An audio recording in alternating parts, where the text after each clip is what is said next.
BJP lead ಆಗಿರ್ತಕ್ಕಂಥದ್ದು. ಹೀಗಾಗಿ ಒಂದು ಉದಾಹರಣೆ ಹೇಳಲಿಕ್ಕೆ ಬಯಸ್ತೀನಿ. 2018ರಲ್ಲಿ ನಾನು ಸೋತಿದ್ದೆ. 19ರಲ್ಲಿ ಲೋಕಸಭಾ ಚುನಾವಣೆ ಬಂತು. ಅಲ್ಲಿ BJP 36,000 ಲೀಡ್ ಆಯಿತು.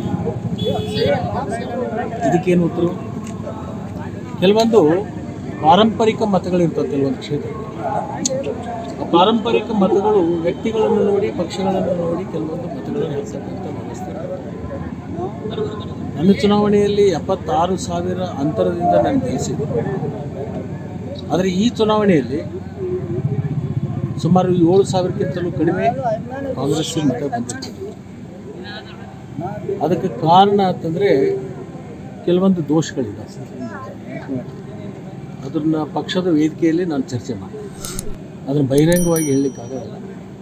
ಚುನಾವಣಾ ನಿರ್ವಹಣೆಯಲ್ಲಿ ಅವರು ಎಡವಿರ್ತಕ್ಕಂಥದ್ದು ಕಾರಣದಿಂದ ಇದು ಆಗಿರ್ತಕ್ಕಂಥದ್ದು.